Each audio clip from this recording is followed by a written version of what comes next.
Hi friends, இன்னைக்கான வீடியோவில் பார்த்தீங்கன்னா Chennai FC versus Odisha FC மேட்சை பற்றி தான் அப்புறம் வாங்க வீடியோக்களை போயிடலாம். அதுக்கு முன்னாடி நம்ம சேனல் எல்லாரும் மறக்காமல் சப்ஸ்கிரைப் பண்ணிட்டு பாருங்க. இந்த வருஷத்துக்கான ஐஎஸ்எல் சீசன் பார்த்தீங்கன்னா 13 செப்டம்பரில் ஸ்டார்ட் பண்ணாங்க. நேற்று பார்த்தீங்கன்னா சென்னை எஃப்சியும் ஒடிசாவும் பார்த்தீங்கன்னா ஒடிசா கிரவுண்டில் தான் விளாண்டுருந்தாங்க. ஒடிசாவோட ஹோம் கிரவுண்டாக தான் இருந்துச்சு.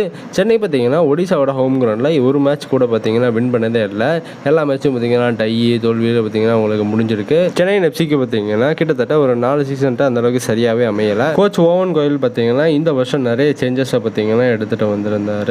மேட்சும் பார்த்தீங்கன்னா ஸ்டார்ட் பண்ணிட்டாங்க. ஆட்டத்தோட 9th மினிட்ஸில் பார்த்தீங்கன்னா பாக்ஸுக்குள்ளே பார்த்தீங்கன்னா ஒரு ஃபவுல் ஏற்பட்டோம். சென்னை எஃப்சி கோல் கீப்பர் பார்த்தீங்கன்னா பாலை தடுக்க போது அந்த ஃபவுல் ஏற்பட்டதுனால பெனால்ட்டி கொடுத்துருவாங்க ஒடிஷாவுக்கு. டியாகோ மொரிசியா பார்த்தீங்கன்னா அந்த பெனால்ட்டி வாய்ப்பை அற்புதமாக யூஸ் பண்ணி ஒரு கோலை பார்த்தீங்கன்னா ஸ்கோர் பண்ணிடுவார். அதுக்கப்புறம் ஆஃப் டைம் வரைக்கும் பார்த்தீங்கன்னா 2 டீமும் கோல் அடிக்க ட்ரை பண்ணாங்க. அதுக்கப்புறம் அந்த கோலுமே வரல.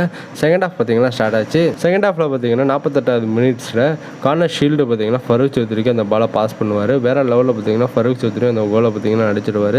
சென்னை எஃப்சிக்கு பார்த்தீங்கன்னா ஒரு கோல் அடிச்சு கொடுத்துருந்தாரு.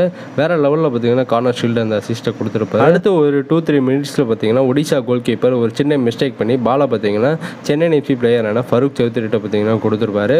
ஃபரூக் சௌத்ரி பார்த்தீங்கன்னா அதை யூஸ் பண்ணி ஒரு கோல் அடிச்சிடுவார். அந்த பால் பார்த்தீங்கன்னா ஒடிசா பிளேயரோட காலில் பட்டு ரீபவுண்ட் ஆகி கோலில் விழுந்து சென்னை எஃப்சி அந்த சமயத்தில் 2-1 லீட் எடுத்துட்டாங்க. கம்பேக் பார்த்தீங்கன்னா வேற லெவலில் கொடுத்துட்டாங்க. மேட்சோட 69 நிமிஷத்தில் பார்த்தீங்கன்னா டேனியல் சீமா ஒரு ரீபவுண்ட் ஆன பாலை வேற லெவலில் பார்த்தீங்கன்னா கோல் அடிச்சு அவர் பார்த்தீங்கன்னா இன்னும் 2 லீடு பார்த்தீங்கன்னா கொடுத்துருப்பாரு. சென்னை எஃப்சி பார்த்தீங்கன்னா 3 இருந்தாங்க. ஒடிசா அந்த சமயத்தில் ஒரே ஒரு கோல் தான் இருந்தாங்க. டேனியல் சீமாவுக்கு ஃபர்ஸ்ட் மேட்ச் தான் சென்னை எஃப்சியோட ப்ளே பண்ணாரு. ஃபர்ஸ்ட் மேட்ச்ல ஒரு வேற லெவலில் பார்த்தீங்கன்னா ஒரு வின்னிங் கோல் அடிச்சு கொடுத்துருந்தாரு. ஒடிசா கடைசியாக பார்த்தீங்கன்னா அட் டைமில் ஒரு கோல் அடிச்சிருந்தாங்க 90 நிமிஷத்துக்கு மேலே.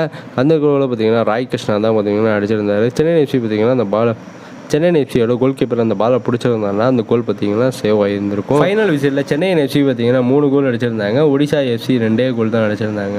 கிட்டத்தட்ட 569 நாட்களுக்கு அப்புறம் பார்த்தீங்கன்னா ஒடிசா எஃப்சியை ஹோம் கிரவுண்டில் வச்சு சென்னை எஃப்சி பார்த்தீங்கன்னா தோக்க அடிச்சிருக்காங்க. ஒரு வேற லெவல் ஒரு ரிமார்க்கபிள் வெற்றி தான் இது நம்மளுக்கு. போன வருஷம் பார்த்தீங்கன்னா ஒடிசா நம்மளை தோக்கடிச்சாங்க. இந்த தடவை பார்த்தீங்கன்னா சென்னை எஃப்சி டிஃபென்ஸ் கொடுத்துருக்காங்க ஸ்டார்டிங்கில். இப்போ பாயிண்ட் டேபிளில் சென்னை எஃப்சி தான் ஃபர்ஸ்ட் பிளேஸில் இருக்காங்க.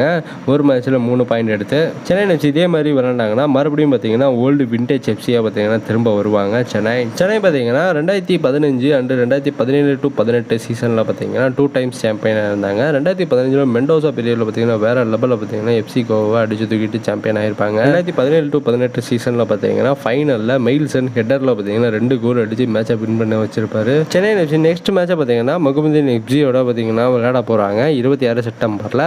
உங்களுக்கு ஸ்டீவன் மெண்டோசா பிடிக்கும்னா நம்ம கமெண்ட் பாக்ஸில் கமெண்ட் பண்ணுங்க. நம்ம சேனலையும் மறக்காமல் சப்ஸ்கிரைப் பண்ணுங்க. அவ்வளோதாங்க இந்த வீடியோ. இது போன்ற ஃபுட்பால் அப்டேட் வேணும் மறக்காம நம்ம சேனலை சப்ஸ்கிரைப் பண்ணுங்க. ஃப்ரெண்ட்ஸ்க்கெல்லாம் ஷேர் பண்ணுங்க. நெக்ஸ்ட் சந்திப்போம். பை.